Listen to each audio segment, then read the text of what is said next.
అమ్మని మభ్యపెట్టి వల్లవ గృహనవనీతములెల్లను భక్షించి వచ్చి ఎరుగని భంగిన్ తల్లిగదిసి చిట్టాడుచు అల్లనచను బొవ్వ పెట్టు అవ్వాయనుచు అందరిళ్లలోకి వెళ్ళిపోయేవాట. ఇప్పుడు అమ్మ ఇంకా నమ్మేసింది కదా, అందుకని వెళ్ళిపోయి గబగబా అన్ని ఇళ్లలో ఉన్న వెన్న నెయ్యి అన్ని తినేసేవాడు. తినేసి ఆయనది ఏ సామాన్యమైన పరచండి, అందులో అన్ని లోకాలు ఉన్నాయి. అమ్మ నమ్మకుండా ఉండాలని మూతి అంతా తుడిచేసుకునేవాట. బయటే శుభ్రంగా ఆడుకుని వచ్చిన వాళ్ళ మట్టి అవి చేతులకి ఒంటికి బాగా పూసేసుకుని బయటే ఒరే ఎవరు చెప్పకండి అనేవాడు అని ఆ ఆకులకి అలమలకి తుడిచేసేవాడు. ఆవులకి రాసేసేవాడు ఆ వెన్న నెయ్యిని. రాసేసి ఇంట్లోకి వస్తూనే ఒంటి తలుపులు అవన్నీ మధ్యలో ఇలా అడ్డంగా ఉండి ఆ తలుపు ఇలా తోస్తా, అమ్మ ఆకలేసేస్తోందమ్మా బువ్వ పెట్టమ్మా, అమ్మ నాకు బువ్వ పెట్టమ్మా అంటూ ఇంట్లోకి వచ్చేవాడు. అమ్మ అనుకునేది పాపం ఎంత ఆకలిస్తుందో, ఇందాక ఎప్పుడో పాలు తాగి వెళ్ళిపోయాడు పిల్లాడు, చెప్పి దానన్నా బువ్వ పెడతాను అని చెప్పి నీ కోసం పప్పు వండాను, నీ కోసం చక్కెర పొంగలు వండాను అని అన్ని కూర్చోపెట్టి కలిపి నోట్లో పెడితే కథ చెప్పు తింటాననేవాడు. మళ్ళీ ఇదోటి లంచం, ఓ కథ ఏదో. అప్పుడు స్వామి మత్స్యావతారం ఎత్తారు అంటే ఏమీ తెలియని వాళ్ళ అంటూ గుటుక్కుని మింగేస్తే అంతా పెట్టేసి ఏ గొల్ల కాంతలో వచ్చి చూసేశారేమోనని ఆవిడికి బెంగ. ఆఖరణ ముద్దులా ఉప్పు తీసేసి ఇరుగు దిష్టి పొరుగు దృష్టి వాళ్ళ దృష్టి వీళ్ళ దృష్టి అన్ని పటాపంచలు అయిపోవాలని తీసుకెళ్లి వీధిలో పారేసి నాన్న మూతి కడిగేసుకొని మూతి కడిగేసి కాసేపు బొజ్జ పైకొచ్చింది దృష్టి తగులుతుంది అందుకని చెప్పి పై వరకు కట్టేసుకుని పడుకో కాసేపు అని పడుకోబెట్టేసి ఏం చేసి వచ్చాడు, ఊళ్ళో వినాలని వినేసి వచ్చాడు. ఈ పిచ్చి తల్లి అనుకునేది పాపం నేను పెట్టిన బువ్వే తిన్నాడు బొజ్జ పైకొచ్చిందని దృష్టి తగిలేస్తుంది అనుకునేది ఈవిడే. ఎంత నిజంగా ఎన్ని విన్యాసాలు చేశాడండి దశమస్కంధంలో. ఈలోగా రావలసిన వాళ్ళందరూ రానే వచ్చేశారు. శివరాత్రి నాడు భక్తులు గుడికి వచ్చేసినట్టు వచ్చేశారు అందరూ. వచ్చేస్తే ఆవిడ అనుకుంది ఏమిటి ఇంతమంది వచ్చారు ఇవాళ మధ్యాహ్నం మా ఇంటికి టీవీలో ఏమైనా సీరియల్లా ఏమిటి అనుకుని ఏమిటమ్మా మీ అందరూ వచ్చారు అని అడిగేది. అడిగేటప్పటికి పడుకోమంది కదా లోపల అని రెండని ఆవిడకి ఏం తెలిసి ఎందుకు వచ్చారో రండి కూర్చోండి అంది అమలక్కాలని అని తను కూడా కూర్చుంటే ఆయన వచ్చి చక్కగా కృష్ణ పరమాత్మ అమ్మ నేను నీ దగ్గర పడుకుంటానమ్మా అని చెప్పి ఒళ్ళోకి వచ్చి పడుకుని ఎప్పుడూ అమాయకత్వం ఒకటి అమ్మ పవిట కొంగు తీసి వేలుకు చుట్టేసుకుని ఇలా నోట్లో పెట్టుకు చప్పరిస్తున్న వాళ్ళ మాట్లాడుతుంటే వాళ్ళ వంక అమ్మ వంక చూస్తుండేవాడు. మీరు చూద్దరుగా నేను అబద్ధం చెప్పట్లేదు, పద్యాలు చూద్దరుగా మీరు. అలా పడుకుంటే అదో సంతోషం, కొడుకు ఒళ్ళో పడుకున్నాడని సంతోషంగా వచ్చిన వాళ్ళందరినీ ఏమిటమ్మా మీరందరూ ఇలా వచ్చారు అని అడిగింది. ఇంకా కంప్లైంట్ సెల్ మొదలు గ్రీవెన్స్ సెల్. ఈవిడికి ఆ సంగతి తెలియదు పాపం. ఇప్పుడు ఆ వచ్చిన గోపకాంతలందరూ చెప్తున్నారు. ఒక ఆవిడంది బాలురకు పాలు లేవని బాలింతలు మొరలు పెట్టపక పకన గియా బాలుండాలము చేయుచు ఆలకు గ్రేపులను విడిచి అంబోజాక్షి. ఒక ఆవిడంది అమ్మా నువ్వేమిటో పెద్ద మా అబ్బాయిని పొంగిపోతున్నావు కానీ మీ అబ్బాయి ఎలాంటి పనులు చేస్తున్నాడో తెలుసా, బాలురకు పాలు లేవని బాలింతలు మొరలు పెట్ట. తల్లి పాలు లేకపోతే ఆవు పాలు పడతారు. బాలింతలు అయ్యో పిల్లాడికి పాలు పడదామని చెప్పి ఇంక సాయంకాలం అవుతోంది అనుకునే సమయంలో మీ పిల్లవాడు వచ్చి ఆవుల పాలు ఈ వీళ్ళకి దక్కకుండా దూడలు వదిలేసేవాడు. ఆ దూడలన్నీ వచ్చి శుభ్రంగా ఆవుల పాలు తాగేస్తుంటే ఎదురుగుండా చెట్టు కొమ్మెక్కి కూర్చుని అయ్యయ్యో కృష్ణ దూడలను వదిలేసావా అని మేమందరం బాధపడుతుంటే చక్కగా నవ్వుతూ కూర్చునేవాడు చెట్లు ఎక్కి. మాకు దొరకడం కాబట్టి బాలురకు పాలు లేవని బాలింతలు మొరలు పెట్టపక పకన గియా బాలుండాలము చేయుచు ఆలకు గ్రేపులను విడిచే అంబోజాక్షి. ఇందులో మీరు ఒక్కసారి ఆలోచన చేస్తే మీకు అర్థమైపోతుంది. అది పెద్ద విశేషం, దీని గురించి వివరణ అక్కర్లేదు. మీరు విన్నవాళ్ళు ఈ తప్పూర్వం చాలా మంది మనకి మన కుటుంబం వరకే మన కుటుంబం, నా కొడుకే నాకు కొడుకు, నా కూతురే నాకు కూతురు, ఈ భావన మనకుంటుంది. పక్కింటి వాళ్ళ అబ్బాయి తినలేదనుకోండి నాకేం కావాలి, వాళ్ళ నాయన గారు చూసుకోవాలనుకుంటాను. ఈశ్వరుడు ఆయన జగద్భర్త, ఈ లోకమంతటికి ఆయన తండ్రి. కాబట్టి ఇప్పుడు ఏం చేస్తున్నాడు, రెండు పనులు ఏకకాలమునందు చేస్తున్నాడు. ఆవుదూడలంటే ఉపనిషత్తులు, వాటిని పోషిస్తున్నాడు ఈశ్వరుడు. ఉపనిషత్ జ్ఞానాన్ని పోషిస్తాడు. అందుకని దూడలు వదిలాడు. ఒకటి. రెండు, ఆవు దూడలు మాత్రం ఆ ఆవులు ఎక్కడికో వెళ్ళి గడ్డి తిని కుడితి తాగి పాలగా మార్చి మా దూడను వదులుతారు, మా దూడ పాలు తాగాలని ఎంతో సంతోషంగా. ఆరైపోతే మీరు ఎప్పుడైనా పశువుల కొట్టాల్లో చూడాలి, ఆ దూడలు కట్టుకొయ్యల నుంచి ఇలా ఇలా గుంజుకుంటూ ఉంటాయి. ఆ తల్లుల వంక చూసి వదిలిపెట్టమని తొందరగాను అంబే అంబే నరుస్తుంటాయి. అదేమో అంబా అంబా అని ఆ గడ్డి తినకుండా ఈ దూడల వంక చూసి తొందరగా వచ్చేయమని, దీనికో కట్టు దానికో కట్టు, పాపం అది ఊడదీసుకు రాలేదు. ఆ చిన్ని దూడలైతే ఇలా మడకి ఉరేసేసుకున్నట్టుగా ఇలా ఉంటాయి, అంటే అది ఊడిపోతుందేమో, అమ్మ దగ్గరికి పరిగెత్తుకు వెళ్ళిపోదామని. ఆఖరికి ఆ యజమాని వస్తాడు, వచ్చి ముందు ఆవు దగ్గరికి వెళ్ళడు, దూడ దగ్గరికి వెళ్ళి ఆ దూడ మెడలో ఉన్నటువంటి ముడు వదిలేస్తాడు. వదిలేయగానే దూడ పరిగెత్తుకుంటూ వెళ్ళిపోతుంది అమ్మ దగ్గరికి. మీరు అసలు ఆ సన్నివేశం చూడాలండి, ఎంత పరిగెత్తుకుంటూ వెళ్ళిపోతుందంటే చెంగు చెంగున గెంతుకుంటూ పరిగెత్తుకుంటూ వెళ్ళిపోయి అమ్మ పొదుగులో మూతి పెట్టేసి 3 మాటలు గబ గబ గుద్దేసి ఆ శిరాన్ని ఇలా నోట్లో పెట్టుకుని నాలికి ఇలా మడత పడేటట్టుగా పట్టుకుని చప్పరించి తాగుతుంటే ఆర్తితోటి ఇలా నురగలు వస్తుంటాయి. అంత తాగుతుంటే పొంగుతో ఆవిలా పక్కకి తిరిగి దాన్ని నాలికతో నాకుతూ తన వాత్సల్యం అంతా దూడ మీద చూపించి పాలు వదిలేస్తుంది. 2 గుక్కలైది ఇంకా ఆకలి తీరదు. మనం ఆ దూడను లాగేసి స్తంభానికి కట్టేసి వీడి గిన్నెలోకి పితికేస్తుంటాడు వీడి పిల్లాడి కోసం. దాని దూడ దాని పిల్ల కాదు, నీ పిల్లడు నీకు ఎక్కువ, దాని దూడ నీకు తక్కువ. కాని ఆ అరగంట ఆవు ఎంత క్షోభానుభవించిందో. ముందు అది కొంచెం కడుపు నిండిపోయిన తర్వాత దూడ కడుపు నిండా తాగింది. ఇంకింతకన్నా ఆవు దూడ ఎక్కువ పాలు తాగితే వాతం చేస్తుంది. అప్పుడు తెచ్చి కట్టి నువ్వు పాలు పెతుక్కో, ధర్మం అయిపోతుంది. ఏమో పాలన్ని ఇస్తుందో ఇవ్వదో, నా పిల్లాడికి ఉంటాయో ఉండవో, మిగిలితే దూడ తాగుతుంది, లేకపోతే ముందు నా పిల్లాడికి ఉండాలి. ఎంత క్రౌర్యం నీకు! ఈశ్వరుడికో ఆ ఆవు తన బిడ్డే, ఈ దూడ తన బిడ్డే, అందుకు ఆయన వదిలేడు. నువ్వు ఆయన్ని వంక పెట్టడం ఎందుకు? నువ్వా దొంగవి, ఆయన దొంగ. ఆయన దొంగ కాదు, నువ్వు దొంగ. నీ దొంగతనం దాచుకుని ఆయన ఎందుకు దొంగతనం చెప్తున్నావు నువ్వు, చోరలీలా అని. ఎవరి దొంగ బ్రతుకు వాళ్ళని బయట పెడుతున్నాడు స్వామి. అందుకని బాలురకు పాలు లేవని బాలింతలు మొరలు పెట్టపకపకన గియా బాలుండాలము చేయుచు ఆలకు గ్రేపులను విడిచే అంబోజాక్షి పడతి నీ బిడ్డడు మా కడవలలో నున్న మంచి కాగిన పాల పడచులకు పోసి చిక్కిన కడవలపో నడిచే ఆజ్ఞ కలదో లేదో. ఇంకో ఆవిడంది ఎంత దెప్పి పొడిచిందో చూడండి. అంటే you don't have any discipline, నీకు అసలు క్రమశిక్షణ లేదమ్మా. మీ పిల్లడికి ఎలా వస్తుంది, ఎక్కడి నుంచి వస్తుంది? ఏం చేశాడో తెలుసా? మా ఇంట్లో పాలన్నీ కుండల్లో ఎర్రగా కాచాం. అందులో గ్యాస్ స్టవ్ మీద గిన్నెలో కాచుకోవడం వేరు. ఎప్పుడైనా పల్లెటూళ్ళలో కుండలో పాలు పిడకల మీద కాచిన పాలు చూడాలి, ఏమి కమ్మతనమో ఆ పాలు, ఆ పెరుగు. అందుకని అటువంటి పాలు ఎర్రటి తెట్టు కడితే అట్లాంటి పాలు చక్కగా గోరువెచ్చగా ఉంటే పిల్లలందరినీ తీసుకుని చప్పుడు లేకుండా ఇంట్లోకి వచ్చేసి కుండలు ఎత్తేసి గుడుగుడు గుడుగుడు గుడుగుడు గుడుగుడు పాలన్నీ తాగేసి పోని వెళ్ళిపోయాడా. ఆ కడవలన్నీ కింద బారేసి వాటిని తొక్కుకుంటూ అడుగులేసుకుంటూ వెళ్ళిపోయారు బోర్లించేసి. పాలు పోయే, కడవలు పోయే. ఇది ఎక్కడ పిల్లాడమ్మా? పడతి నీ బిడ్డడు మా కడవలలో నున్న మంచి కాగిన పాల పడచులకు పోసి చిక్కిన కడవలపో నడిచే ఆజ్ఞ కలదో లేదో. ఒకరికి పెట్టడమన్నది అసలు లేకుండా ఎప్పుడు తన కోసమే దాచుకునే వాళ్ళ ఇంట్లో ఐశ్వర్యాన్ని ఈశ్వరుడు ఎలా తీసేస్తాడో ఎవరికీ తెలియదు. సిరిగా వచ్చిన వచ్చును సలలితముగ నారికేళ సలిలము భంగిన్ సిరిగా పోయిన పోగును కరిమింగిన వెలగ పండు కరణిని సుమతి. ఏనుగు వెలగపండు మింగుతుంది, ఎలా మింగిందో అలా బయటకు వదిలేస్తుంది. అదేట్రా వెలగపండు కన్నం కూడా లేదు, అయ్యయ్యో లోపల గుజ్జు జీర్ణం లేదని పగల కొడితే లోపల ఇంత ఉండదు, జీర్ణం అయిపోతుంది. ఎలా జీర్ణం చేసింది పగలకుండా డిప్ప? ఏనుక్కి తెలియాలి. ఇలా పెట్టడం రాని ఇంట్లోంచి అలా తీసుకెళ్లిపోవడం లక్ష్మీదేవిని నారాయణుడికి తెలుసు. నిశ్శబ్దంగా తీసుకెళ్లిపోతాడు. అందుకే కడవల్ని కూడా తొక్కుకుంటూ వెళ్ళిపోయాడు. అంటే ఆ ఇంట ఉన్న వాళ్ళని కూడా తొక్కి అవతల పారేశాడు సుమా. కాబట్టి ఇలా పెట్టడం నేర్చుకో, నీ జీవితం వృద్ధిలోకి వస్తుంది. ఇలా నువ్వు ఏది పెట్టావో అదే నీకు ఆస్తి, అది నిన్ను కాపాడుతుంది ఆ పుణ్యం.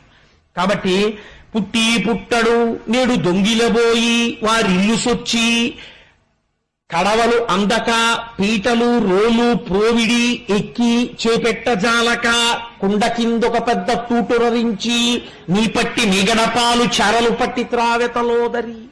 కొంచెం ఈవిడి ఎవరికో కాస్త తెలివైంది.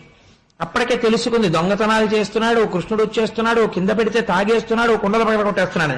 అందుకని కోడల్ని పిలిచి చెప్పింది, కింద పెట్టకు, పాలు కాగే వరకు అక్కడే ఉండి తోడు పెట్టేసి ఉట్టి కట్టి పైన పెట్టి, ఇంతే ఉంటారు కదా, అందరు గొడవలేదండి. కట్టేసి హాయిగా పడుకున్నారు. పడుకుంటే రానే వచ్చేసాడు. చూశాడు, అమ్మా ఎంత తెలివైందనివే, నాకు తెలియదు అనుకుంటున్నావా? నువ్వు ఎక్కడ పెడితే మాత్రం ఈశ్వరుడు ఐశ్వర్యం తీసేయాలనుకుంటే నువ్వు ఎక్కడ పెడితే మాత్రం తీయలేదండి. అందుకని ఆయన ఎక్కడున్నా వెన్న తింటాడు, రెండో అర్థం ఆ భక్తిని. కాబట్టి పీటలు, రోలు, పోవిడి, రోళ్ళు పీటలు వేశాడు. ఎక్కి చేపెట్టజాలక చెయ్యి అందలేదు. అందుకని ఆలోచించాడు, ఏం చేయడం రా, ఇన్నేసినా ఇంకా అందట్లేదు, పక్కింట్లోంచి వేరే మెటీరియల్ తేవక్కర్లేదు, ఇంట్లో ఉన్నది చాలు. కాబట్టి ఏం చేద్దాం అనుకున్నాడు. ఓహో, ఒక ఆలోచన చేస్తే పోలా, గొడవ వదిలిపోతుంది, చెయ్యి పెట్టడం తినడం ఎందుకు, కింద ఒక అన్నం పెట్టేస్తానని ధారాపాత్రకి పెట్టినట్టు ఒక అన్నం పెట్టాడు. చక్కగా కారిపోతుంది వెన్న. రెండర ఫాల్ ఇన్ లైన్ అన్నాడు. ఒకరి తర్వాత ఒకడు వచ్చి చక్క చెరలు పట్టి త్రావె తలోదరి. తలోదరి అంటే మళ్ళీ ఎంత దెప్పి పొడిచారో తెలుసా అండి? నీ కడుపు పైకి కనపడదు కానీ ఇంత తిండి తినేసే పిల్లాన్ని ఎక్కడికన్నావమ్మా అని. ఎంత తినేస్తున్నాడమ్మా, ఇలా చారలు పట్టి తాగేస్తున్నాడు, వెన్నా పాలును తినేశాడన్నారు. ఇంకొక ఆవిడ ఏం చేసిందో తెలుసా అండి? ఇది భాగవతాంతర్గతం కాదు, నాకు చాలా ఇష్టం ఆ విషయం, అందుకు తరచు ప్రస్తావన చేస్తుంటాను. ఇంకొక ఆవిడ అనుకుంది, ఉట్టికి కట్టేస్తే ఇలా కుండలకి కన్నాలు పెట్టి తింటున్నట్ట. కాబట్టి ఉట్టికి పెట్టి ఉట్టి చుట్టూ గంటలు కట్టేయండి. వచ్చి ముట్టుకున్నాడో గనగన గనగన గనగన మోగుతాయి. లేచొచ్చి పట్టుకుందాం కృష్ణుడు అన్నారు. అంటే ఆయన ఏం చేశాడు? పీటలేశాడు, రోళ్ళు వేశాడు, ఇలా ముట్టుకోబోయాడు, గంటలున్నాయి. ఆయన చరాచర జగత్తునంతటినీ శాసించగలిగిన వాడు. అందుకని ఆయన అన్నాడు, ఓ గంటలారా మీరు మ్రోగకుడు అన్నాడు. అన్నాయి గంటలు. వెంటనే చక్కగా అందులోంచి వెన్న తీస్తున్నాడు, పిల్లలందరికీ పెట్టేశాడు. అందరూ తినేశారు. ఓ దోషుడి మిగిలింది. ఆఖరణ ఆ దోషుడి చూసి ఇలా నోట్ దగ్గర పెట్టుకున్నాడంతే, ఇలా పెదివికి తగిలింది, గంటలన్నీ గనగనగనగన మోగిపోయి. అరేరే, ఇంతసేపు ఊరుకున్నారు, ఎందుకు మోగారన్నాడు. ఏం చెయ్యమంటావు, నైవేద్యం పెట్టేటప్పుడు గంట కొడతాను అలవాటు, నోట్లో పెట్టుకున్నావు, మోగేశామన్నాయి. పారిపోయాడు బయట. కాబట్టి ఏమైపోయింది అంటే ఈశ్వరుడు ఎంత దాచినా ఆ వెన్నని తినేశాడు. వారిల్లు సొచ్చి కడవల దౌరంబుగ నేగి త్రాగితుడనా కడవల్ వీరింట నీసుతుండిడ వారికి వీరికి పెద్ద వాదయ్య సతీ. ఇదో కంప్లైంట్. అమ్మ మా ఇంటికి వచ్చి వెన్న నెయ్యి తినేశాడు. పోనీ తినేసిన వాడు ఊరుకున్నాడా? ఎంత ఇదిగా ఉంటుందంటే, వెనకటికి నేను ఒక ఆయన్ని చూశాను, ఏదో మనిషికో 20 రూపాయలు 30 రూపాయలు వేసుకుని ఓ 40 మంది కలిసి ఓ 1000 రూపాయలు పెట్టి ఏదో వెండి గిన్నె కొన్నారు.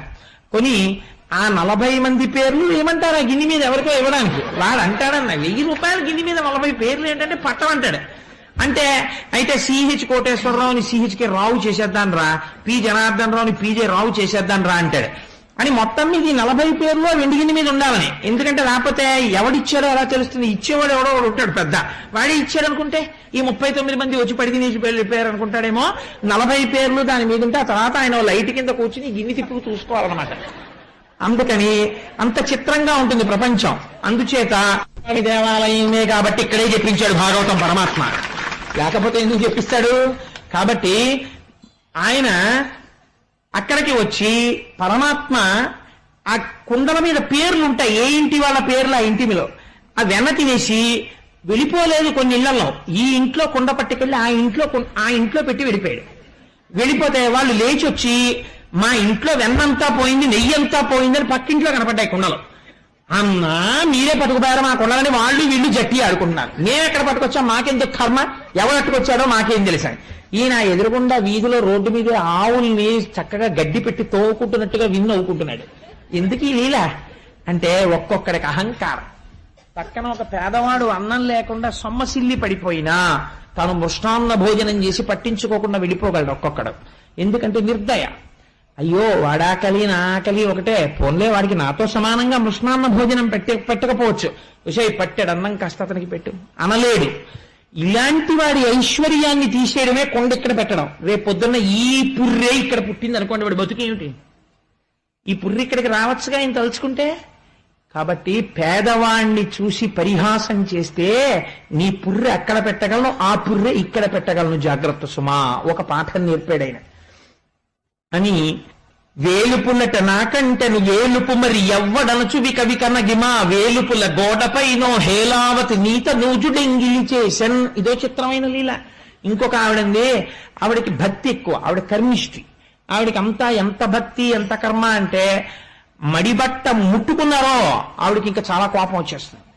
ఈ పూజ చేసుకునేటప్పుడు ఇంట్లో భర్త అయినా సరే ఉసే షుగరే కోమాలోకి వెళ్ళిపోతానే, ఒంటిగంట అయిపోయిందే, ఇంత ప్రసాదం పెట్టవే, పోనీ అవసర నైవేద్యం పెట్టి చచ్చిపోతానే అన్నా సరే ఈశ్వరుడికి నైవేద్యం అవ్వాలి, మీకు పెట్టను అని ముందు నైవేద్యం.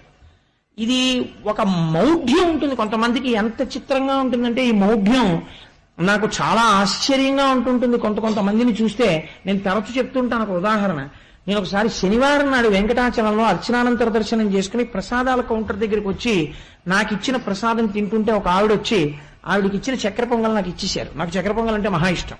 అంటే నేను ఎవరిని తెమ్మని కాదు మహాప్రభు, అంటే ఆ చక్కెర పొంగల్ అంటే నాకు ఎందుకో చిన్నప్పటి నుంచి చాలా ఇష్టం. నాకు ఆవిడ చక్కెర పొంగల్ ఇస్తే నేను చాలా సంతోషించి తీసేసుకున్నాను గబుక్కుని. కానీ అనుమానం వచ్చింది, అమ్మ మీరు తీసుకోరా అని అడిగాను. అడిగితే ఆవిడంది వాళ్ళ శనివారం నేను తిన్నది.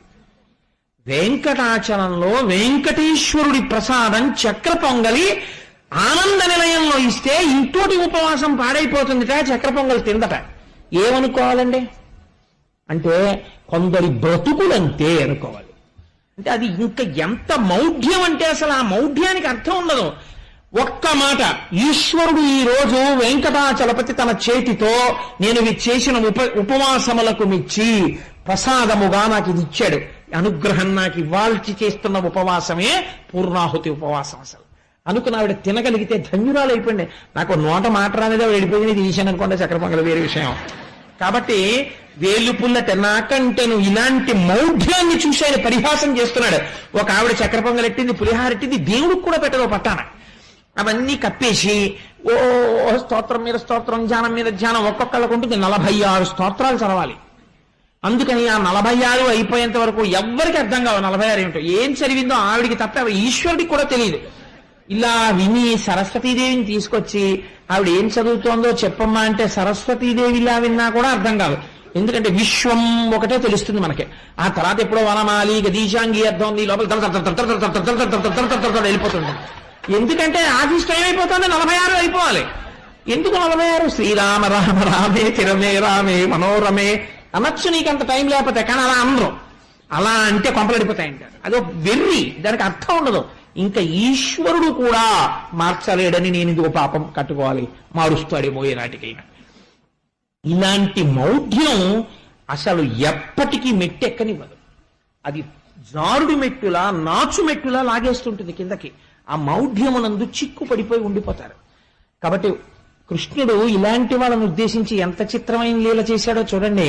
ఈవిడ కళ్ళు మూసుకుని ఓ చదివేస్తోంది స్తోత్రాలు. ఆయన వచ్చేసి చక్కగా కూర్చుని గడప మీద ఈ చక్కెర పొంగలి పులిహార అన్ని తినేసి కొద్దిగా మిగిలిపోయిన ఎంగిలంతా దేవుళ్ళ మూతులకి రాసేశాడు. రాసేస్తే ఈవిడ నైవేద్యం పెట్టుకుందామని లేచింది. లేచి గంట తీసి ఓం భూర్భువస్సువ, ఇంకే భూర్భువస్సువ కూర్చుని ఉన్నాడు చక్కగా ఎంగిలి మూతితోటి చూస్తున్నాడు. ఇలా చక్కెర పొంగల్ చూసింది, ఆయన వంక చూసింది. అన్నన్నా ఎంత పని చేశావు, దేవుడికి మళ్ళీ ఆగిపోయింది. దేవుళ్ళ మూతులుకుంది చక్కెర పొంగలి మెతుకులు. ఆవిడికి దేవుడు తిన్నా ఆయన మూతికి ఎంగిలి. అందుకని నువ్వేనా పూసేశావు అంది. ఆయన అన్నాడు, వేలుపుల్లట నాకంటే నువ్వు వేలుపు మరి ఎవ్వడనచు విక వికనగిమా వేలుపుల్ల గోడపైనో హేలావతి నీత నూజుడు ఎంగిలి చేసెన్. ఎంత నిజంగా ఎంత గొప్ప మాట అండి. నా ఎందు చాలా ప్రీతి కలిగిన వాళ్ళు వాళ్ళ ఇంటి గోడకి తీసుకెళ్లి అంటించేసుకున్నారు అనుకోండి, నన్ను నాకు ఎంత బాధగా ఉంటుంది. కొందరు ఇళ్లలో భగవంతుని ఎందు భక్తి ఎక్కువైపోతే గోడకి రాళ్ల కింద అంటించేస్తారు. అంతేకాని అయ్యో సింహాసనం దాంట్లో మూర్తి పెట్టి మనం పూజ చేద్దామని ఉండదు. గోడలకి పెంకులు కింద ఉంటారు ఈశ్వరుడు, గోడకు కట్టిన పిడకల్లాగా. ఇప్పుడు ఇంకో చోట ఏదో నువ్వు దర్శనానికి పెట్టుకుంటే వేరు పూజా మందిరంలోనా అది? Is it the way in which you are expected to worship the God? How silly it is. ఒక చిన్న సింహాసనం పెట్టి అందులో నువ్వు ఒక 2 మూర్తుల్ని పెట్టి పూజ చేయాలి. నువ్వు వాళ్ళకి రేపొద్దున్న ఎప్పుడైనా అభిషేకం చేయవలసి వస్తుంది. ఎలా చేస్తావు? గోడ మీద ఓ వాటర్ జట్టు పెట్టి కొట్టాలంతే. ఏమిటది? అది దానికి ఒక అర్థం ఉండదు. ఇలాంటి మౌఢ్యంతో పనులు అప్పుడే చెప్పేశాడు కృష్ణుడు. అందుకని పెంకుల మీద ప్రింట్ వేసేవాడు, దాన్ని అంటించుకునేవాడు. కాబట్టి ఇవి తీసుకొచ్చి ఆయన వాటన్నిటిగా గోడకి ఎంత స్పష్టంగా వాడారో చూడండి. పోతన గారు వేలుపుల్లట నాకంటే నువ్వు వేలుపు మరి ఎవ్వడనుచు విక వికనగిమా వేలుపుల గోడ పైనో హేలావతి. ఇది చెప్తుంటే యశోదాదేవి పకపక నవ్విందిట. ఓ వెరినవులు నవ్వేదానా, నీ అబ్బాయి పూసేశాడండి. ఎంత మౌఢ్యం వెరగొట్టే ప్రయత్నం చేశాడో చూడండి ఆయన. సరే, అందుచేత బాబు నేను ఇది ఏదో లీల చెప్పాను కానీ రేపు పొద్దున నా చొక్కా పట్టుకోకండి మా ఇంట్లో ఉందండి అని నేను ఒక్కొక్కసారి ఒక్కొక్క ఇంటికి వెళితే మీరు మా పూజా మందిరంలోకి రాకండి అన్నారు సేవకుళ్ళు. అంటే నేను ఆశ్చర్యపోయాను, అదేంటంటే నేను స్నానం ఇవన్నీ చేశాను, అదేంటి నన్ను రావద్దంటున్నారు అన్నాను. అంటే మీరు ఉపన్యాసాల్లో చెప్పేవి కొన్ని మా ఇంట్లో ఉంటాయండి, మీరు అక్కడి నుంచి మళ్ళీ ఏ స్టేజ్ మీద చెప్తారేమో భయం, అందుకని చూడకండి. నాకు అదో చిన్న బలహీనత, స్టేజ్ మీదే గుర్తొస్తుంటాయి నాకు. అందుచేత ఎలా ఉంటుంది ప్రపంచం అంటే ఇలాంటి దాన్నే పరమాత్మ విమర్శించి చూపించారు. అది మార్చుకోమని కానీ కోటేశ్వర గారు చొక్కా పట్టుకోమని కాదు. కాబట్టి ఇంకొక చోటికి వెళ్ళారు. వెళ్ళి ఆ ఇంట్లోకి వెళ్ళి శుభ్రంగా ఉన్న వెన్న తినేసి కోడలి మూతింజరిమిన కోడలు ముచ్చనుచు అత్త కొట్టెల తాంగి. ఇంకో చిత్రం ఏమిటో తెలుసా అండి, వారి ఇల్లు సొచ్చి కడవల దూరంబుగా నెయ్యి త్రాగి ఆ నెయ్యంతా తినేసి వెళ్ళిపోయే ముందు అత్త కోడలు కలిసి పడుకుని ఉన్నారు. ఆ కోడలి మూతికి నెయ్యి రాసి వెళ్ళిపోయారు ఆయన. పొద్దున్నే నిద్ర లేవగానే అత్తగారు కడవల వంక చూసుకుంది, నెయ్యి లేదు. కోడలు మూతి వంక చూసింది, నెయ్యి ఉంది. ఆసి ముచ్చ రాత్రి తినేసావా నెయ్యి అంతాను అని కోడల్ని పట్టుకుని చాలా కొట్టేసింది. ఎందుకంటే ఆ లీల ఈయన నవ్వుతున్నాడు ఇక్కడ ఈలోంచి చూసి. అంటే అత్త కోడలికి నేర్పవలసినటువంటి గొప్ప ధర్మం ఒకటి ఉంటుంది. ఐశ్వర్యము దేని వల్ల పెరుగుతుంది? ఇంటికొచ్చిన మహాత్ముల్ని ఆదరించడంలో పెరుగుతుంది.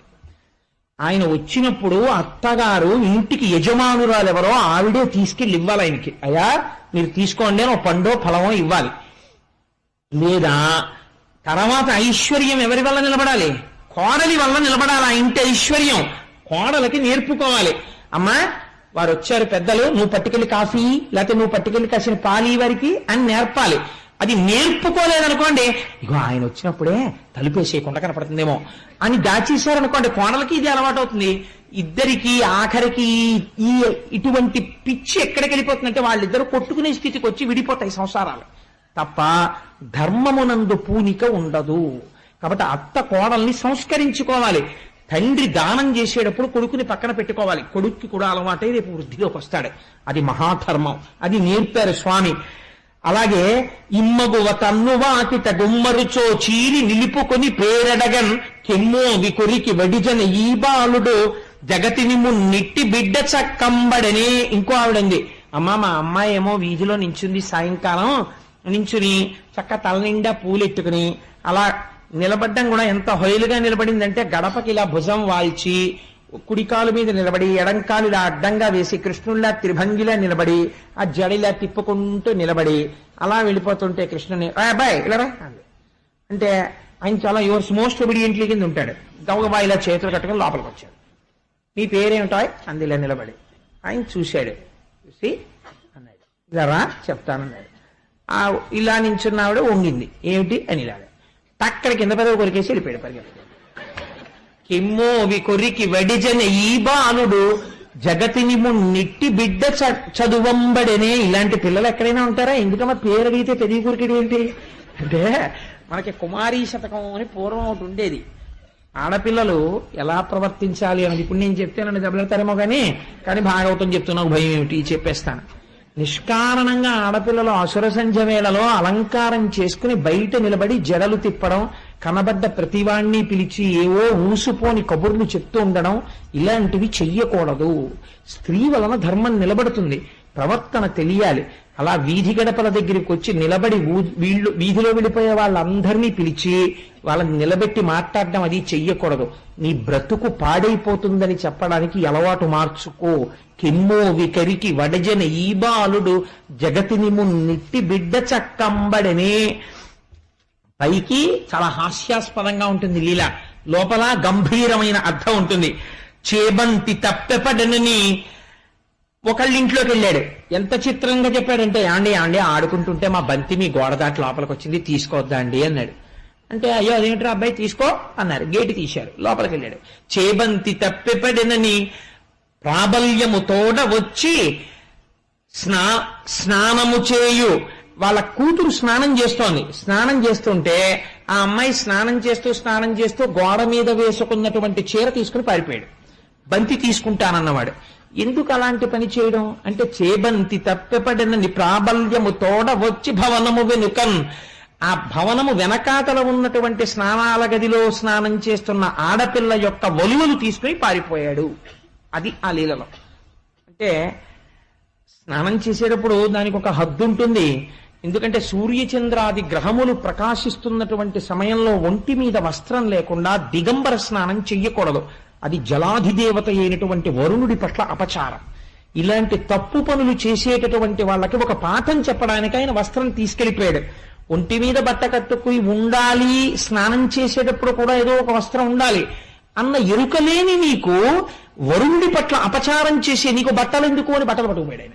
అది ఆ లీలలో ఉన్నటువంటి అంతరార్థం. దానివల్ల మనం ఒక ప్రయోజనాన్ని తెలుసుకోవాలి, ఒక మర్యాద తెలుసుకోవాలి. కొడుకులు లేరని వకసతి వగవగ తన్ను మగనిగా గైకొని కొడుకులు కలిగెదరనిపై పడినాడిది వినుము శిశువు పనులే తల్లి. వెళ్ళిన కొద్దీ కొంచెం కఠినంగా ఉంటాయి, మీరు విశాల హృదయంతో వినండి. ఎందుచేత అంటే ఆ లీలలు చాలా గొప్ప లీలలు, విని తీరవలసినటువంటి లీలలు. ఏదో ఆడవాళ్ళందరూ మధ్యాహ్నం భర్తలందరూ వెళ్ళిపోయారు, అందరూ కూర్చుని మాట్లాడుకుంటున్నారు. పాపం అందులో ఒక కోడలు బయటికి వచ్చింది. వస్తే అయ్యో పాపం పెళ్ళైపోయి 3 ఏళ్ళో 4 ఏళ్ళో అయిపోయింది, కడుపున కాయలేదమ్మా ఈ పిల్లకి అని మాట్లాడుకుంటున్నారు. మాట్లాడుకుంటుంటే బయటకు వచ్చినటువంటి కోడలు కళ్ళమ్మట నీళ్లు పెట్టుకుని లోపలికి వెళ్లి కూర్చుంది. కృష్ణ పరమాత్మ చూశారు. గబగబా లోపలికి వెళ్లి ఆవిడ దగ్గరికి వెళ్లి నిలబడి, ఆ కొడుకులు లేరని ఏడుస్తున్నావా? మీ ఆయన్ని నమ్ముకుంటే కొడుకులేం పుడతారు, నన్ను మీ ఆయన్ని చేసుకో, పిల్లలు పుడతారు అన్నారు. ఇది వినడానికి చాలా కాఠిన్యంతో ఉంటుంది ఈ మాట, కానీ అసలు అంతరార్థం ఏమిటో తెలుసా అండి? సంతాన రహితముగా ఉండిపోవడానికి ఏదో ఒక భయంకరమైనటువంటి పాపము ఉంటే ఈశ్వరుడు సంతానమును ఇయ్యడు. పితృదేవతానుగ్రహం పోతుంది, దేవతల ఆగ్రహంతో వంశం వర్ధిల్లదు, ఆగిపోతుంది, పిల్లలు పుట్టరు. ఇప్పుడు ఈ పాపాన్ని ఎవ్వరూ తీయరు. ఎవరు తీస్తారంటే దయాళువు కనుక ఆ స్వామి కాళ్ళు గట్టిగా పట్టుకుంటే ఆయనే ఈ పాపం తీసి మళ్ళీ తల్లిని చేస్తాడు, తండ్రిని చేస్తాడు. అందుకే అన్నమాచార్యులు వారు పుట్టుగొడ్రాళ్లకు బిడ్డలిచే గోవిందుడే వేడుకొందామా, వెంకటపతి వెంకటేశ్వరుని వేడుకొందామా అంటారు. అందుకని అసలు నిజంగా సంతానం కలగకూడదని జాతకంలో ఉన్నా కూడా సంతానం ఈయగలిగినటువంటి ప్రభువు నన్ను భర్తని చేసుకో అంటే అర్థం ఏంటో తెలుసా అండి? పతిం విశ్వస్యాత్మేశ్వరగం శాశ్వతగం శివమచ్యుతం. ఈశ్వరుడున్నాడని నువ్వు నమ్ము. భర్త భార్య పిల్లలు కలగలేదని బెంగ పెట్టుకోకు, నన్ను లోపల నమ్మమ్మా, నీకు కొడుకు పుడతాడు, బెంగ పెట్టుకోకు అని ఆయన ఇచ్చిన అభయం లోకానికది. కాబట్టి వ్రాలగ వచ్చిన ఈ సతి చూలాలం తొలగమనిన చూలగుటకు ఏది మూలము చెప్పమని ఈ బాలుడు జగతిని మున్నిట్టి బిడ్డ చదువంబడిని. ఒక ఆవిడ అడిగింది, ఆవిడేదో 2 గర్భిణి, 9 నెలల గర్భిణి. ఆవిడ ఎవరు అడ్డొచ్చినా ఓ మీరు పడకండి అంటుంది. సహజం కదా. అలా ఉంటే కృష్ణుడు ఎక్కడి నుంచో పరిగెత్తుకుంటూ వచ్చేస్తున్నాడు. అందులో ఆయనకి ఎదురుకుండా ఇలా వేణు ఓటు పెట్టుకుని వచ్చేస్తున్నాడు. వచ్చేస్తుంటే ఆవిడంటే ఓ మీరు పడుకుంది అంటే టక్కన ఆగి ఎందుకు పడకూడదు అన్నాడు. ఇది ఆయన ఏమో అడిగితే మళ్ళీ ప్రశ్నేస్తాడు, ఎందుకు పడకూడదు అన్నాడు. ఎందుకు పడకూడదు ఏమిట్రా, నేను నీళ్లు వేసుకున్నాను నిండు చూలాలని అంది ఆవిడ. నువ్వు చూలాలు ఎలా అయ్యావో అన్నాడు. అందుకని వాళ్ళు ఆవిడ వచ్చి ఇదే చెప్పింది. వ్రాలగ వచ్చిన ఈసతి చూలాలం తొలగమనిన చూలగుటకు ఏది మూలము చెప్పమని ఈ బాలుడు జగతిని నిట్టి బిడ్డ చదువంబడినే. ఇలా ఎవరైనా పిల్లలు అడిగారా? ఏమిటమ్మా పిల్లలు అడగడం అని అడిగారు. అడిగితే ఇందులో రహస్యం ఏమిటో తెలుసా అండి? నేను చూలాలినయ్యాను, నేను గర్భవతినయ్యానని అహంకరించకు. అందుకే గర్భిణిగా ఉంటే భాగవతం వినండి, సుబ్రహ్మణ్యేశ్వరుడి ఉత్పత్తి వినండి అంటారు. అది ఈశ్వరానుగ్రహము. కేవలము సృష్టి ఆనందహేతువైతే ఆ తరువాత లోపల ఒక బుడగ నీరేడు గింజలా అయితే, మీకు కపిల గీతలో చెప్పాను కదా, గర్భోత్పత్తి లోపల తలని చేసి పుర్రె చేసి వెంట్రుకలు పెట్టి రోమకూపాలు పెట్టి చర్మం పెట్టి రక్తం పెట్టి జీవుణ్ణి పంపి ఇవన్నీ ఎవరు చేస్తున్నారు? ఈశ్వరుడు చేస్తున్నాడు. నన్ను తొలగమంటా ఏమిటమ్మా, నేనే తొలగిపోతే నీకు గర్భం ఎక్కడుంది? మీద పడకంటావేమిటి? నేను నీ గర్భంలోకి ప్రవేశించాను కాబట్టే నువ్వు తల్లివి కాబోతున్నావు. కాబట్టి గర్భిణి అయిన స్త్రీ తండ్రి కాబోతున్నవాడు ఇది ఈశ్వరానుగ్రహమని నమస్కరించవలెను, వంశం పెరుగుతోందంటే అని స్వామి ఒక చక్కటి మాట మనకి నేర్పారు. కాబట్టి మగువా నీ కొమరుడు మా మగవారటు పోవ చూచి మంతనమునకున్ తగజీర పొందునడిగెను పడతీ చిన్ని కుర్రనల్పుడె చెప్పుమా. ఒక ఆవిడొచ్చింది, ఇంతకు ముందు అసలు కనీని ఎరగమమ్మా, నందవ్రజంలో మగవాళ్ళందరూ ఆవుల్ని దూడల్ని తోలికెడిపోయారు, ఆడవాళ్ళందరం అక్కడ కూర్చుని మాట్లాడుకుంటున్నాం, మీ పిల్లాడు ఎక్కడి నుంచి వచ్చాడు అన్నాడు. ఏమిటన్నాము, ఏదో మంచినీళ్ళు ఏదో కావాలని దామనిద్దరం ఆడుకుందాం అన్నాడు. ఇలా ఎవరైనా అంటారా అమ్మా అన్నారు. అంటే ఇందులో ఒక అందమైనటువంటి లీల ఉన్నది. ఏంటంటే సూర్యుడు ప్రకాశిస్తూ ఉండగా పగటిపూట రాత్రి జరిగినటువంటి విశేషాల్ని, దాంపత్య సంబంధమైన విషయాల్ని బహిరంగ చర్చలు చేయకూడదు. సూర్యప్రకాశం ఉన్నంతసేపు ఈశ్వరానుగ్రహాన్ని అనుసంధానం చెయ్యాలి. కాబట్టి అదే పనిగా అటువంటి మాటలు చర్చించుకోవడం, ఇట్లాంటి విషయాలు మాట్లాడుకునే అలవాటున్న వాళ్ళ దగ్గరికి వెళ్ళి పరమాత్మ మీది వ్యభిచార బుద్ధి, ఎందుకని అది దాంపత్యమునందు అది ఒక భాగమని అర్థం చేసుకోకుండా 24 గంటలు అదే రంధితో మాట్లాడుకునేటటువంటి మీరు పశుతుల్యులు అని చెప్పడానికి, మీకు అదే క్రీడ, మీ జీవితానికి ఇంకొకటి లేదని ఒక బుద్ధి చెప్పాడు. ఇంకంతకన్నా నేను దాని గురించి వ్యాఖ్యానం చెయ్యను. కాబట్టి నా కొడుకును నా కోడలు ఏకతమున్న పెనగ పాము నీతడు వేయినవన్ కోకలెరుంగక పారిన కూకలిడె నీసు తుండుకునమెకునాఠ్యా. పైకి చాలా కఠినంగా అనిపిస్తాయండి, చెప్పకపోతే జీవితంలో తెలియవు. దేశం పాడైపోవడానికి, కుటుంబాలు పాడైపోవడానికి కారణాలన్నీ ఆ లీలల్లో ఉన్నాయి. అందుకని నేను చెప్తున్నాను, ఇవి పరమ పవిత్ర పాలకొండ లాంటి మనస్సుతో మీకు చెప్తున్నాను ఈ లీలలు. ఇదేంటే నా కొడుకును నా కోడలు ఏకతమున్న పెనగా మిట్టమధ్యాహ్నం వేళ ఆవిడ కొడుకు కోడలు అమ్మ బయట పడుకో అని తలుపేసి వాళ్ళిద్దరూ దాంపత్య సుఖాన్ని అనుభవిస్తున్నారు. చూశాడు కృష్ణ పరమాత్మ. ఎక్కడి నుంచి పట్టుకొచ్చాడో పావునో దాన్ని పట్టుకొచ్చాడు. కిటికీలోంచి ఆ పావును తీసి వీళ్ళ మీద పారేశాడు. పారేసేటప్పటికి ఒంటి మీద నూలుపోగు లేదు, పావు వచ్చేసింది. ఆ పావును చూసి భయపడి వీళ్ళు తలుపులు తీసుకుని బయటకు వచ్చేసారు. వచ్చేగానే ఊరుకున్నాడా, లౌడ్ స్పీకర్లా అరిచాడు, ఓయేమో రండి రండి రండి రండి అన్నాడు. అందరూ వచ్చి బయటకు వచ్చి చూశారు.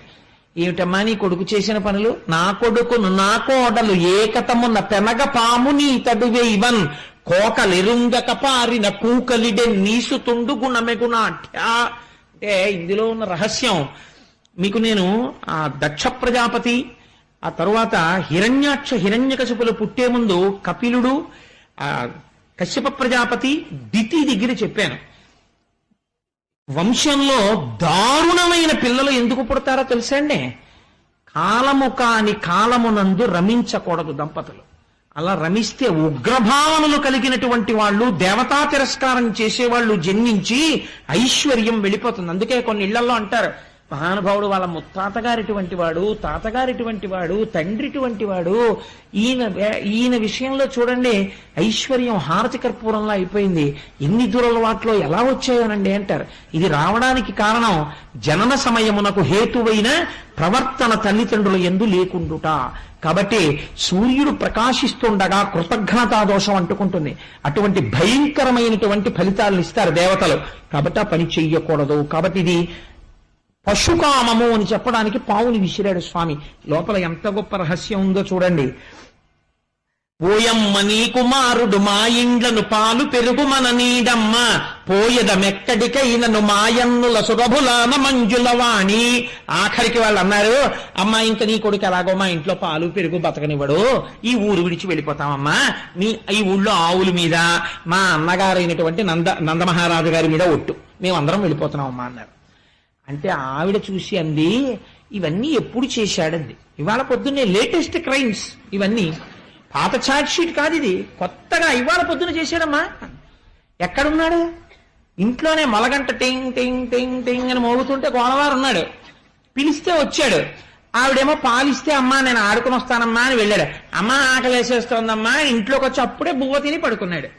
ఆవిడంది, అమ్మాయి ఎంత అన్యాయం అమ్మా, నా కొడుకు అందంగా ఉంటాడు బుజ్జి కృష్ణుడని మీరేమో ఇన్ని చాడీలు చెప్తారా? అన్యమెరుగడుతన ఎంత నాడుచుండు మంచి వాడితడెగ్గులు మనరమ్మ రామలార త్రిలోక అభిరామలార తల్లులార గుణవతీమ తల్లులార అందావిడ. అన్యమెరుగడు తన ఎంత నాడుచుండు. అయ్యో మా అబ్బాయికి కింద 2 పళ్ళు పైన 2 పళ్ళు అంతే, 4 దంతాలు వాడికి, నోట్లో వేలెడితే కొరకలేడమ్మా, వాడి మీద ఇన్ని నేరాలు చెప్తారా? పాపం వాడికి ఏం తెలుసు, నా ఒళ్ళో ఉన్నాడు, ఇక్కడే ఉన్నాడు, నేనే పెట్టాను అన్నాం, ఇంత వెన్న తినేశాడా, వాడికి ఉన్న ఇంత చిన్ని బొజ్జకి అన్నన్ని అబద్ధాలే, అలా చెప్పకూడదమ్మా అంది. చిత్రం ఏమిటో తెలుసా అండి, ఇవన్నీ ఒక్కొక్కళ్ళు చెప్తూ ఉంటే అందరిళ్లలో తను చేశానని ఆయనకి తెలుసు. వాళ్ళు చెప్తున్నప్పుట అమ్మ ఒళ్ళోనే పడుకుని దూరంగా పరిగెత్తలేదు. కాంతలు తల్లితో తన వికారములెల్లగనింప భీతుడై శాంతుని పెంపునం పరుమ సాధుని పెంపున గోలమాక్కి విభ్రాంతుని కైవడి జడుని భంగి కుమారకుడురకుండే ఏ వింతయులేక తల్లి కుచవేదికపై తలమోపియాడుచున్. అమ్మ ఒళ్ళో పడుకుని ఆ పమిట కొంగు నోట్లో పెట్టుకుని వాళ్ళు అలా చెప్తుంటే కన్నార్పకుండా వాళ్ళ వంక చూసి నీ చేశానా అన్నట్టుగా మళ్ళీ ఇలా అమ్మ వంక చూసి అనివట, అమ్మ ఇలా వీడి వంక చూసి no I refuse this charge, నువ్వు చేసి ఉండవు అనేది. మళ్ళీ రెండో ఆవిడ చెప్తుంటే మళ్ళీ ఆవిడ వంక ఇలా చూసి కొట్టేస్తుందేమో అన్నట్టుగా అమ్మ అని ఇలా భయంగా చూసేవట. మళ్ళీ అమ్మ ఏం పర్వాలేదని ఇలా నిమిరితే మళ్ళీ పడుకునేవట. ఇలా కాంతలు తల్లితో తన వికారములెల్లగనింప భీతుడై ఎంతో భయపడిపోయిన వాళ్ళ సాధుని సొంపునం చాలా అమాయకుళ్ళ ఏ తప్పు చెయ్యని వాళ్ళ జడుని భంగి, అసలు చెప్తే తప్ప ఇలాంటి అల్లరి ఉంటుందా ప్రపంచంలో? అసలు అలా వెన్న దొంగతనం చేస్తారా? అలా ఆడవాళ్ళతో మాట్లాడతారా? అలా కూడా మాట్లాడతారా అన్నట్టుగా చూసేవట. జడుని భంగి కుమారకుడు రకుండే, ఎక్కడ ఏ వింతయులేక తల్లి కుచవేదికపై తలమోపి ఆడుచున్. అమ్మ కొగ్గుతో ఆడుకుంటూ అలా చూస్తుంటే అమ్మ పొంగిపోయి వాడి బుర్ర పట్టుకుని ముద్దులు ఇట్టేసుకుని ఆ చిన్ని కృష్ణుణ్ణి, మా అబ్బాయి అలాంటి వాడేమి కడుపుండి అవతలకండి. చూసారా ఎలా గెలిచేశానో మా అమ్మ ఒళ్ళో పడుకుని అని ఓ దొంగ నవ్వు నవ్వేడు వాళ్ళ వంక చూసి. అంటే వాళ్ళు అన్నారు, అవును ఇప్పుడు ఎందుకు తెలుస్తుందిలే, ఇన్ని ఇళ్లలో జరిగింది ఇంట్లో జరగదేమిటి, జరుగుతుంది. అప్పుడు మేమందరం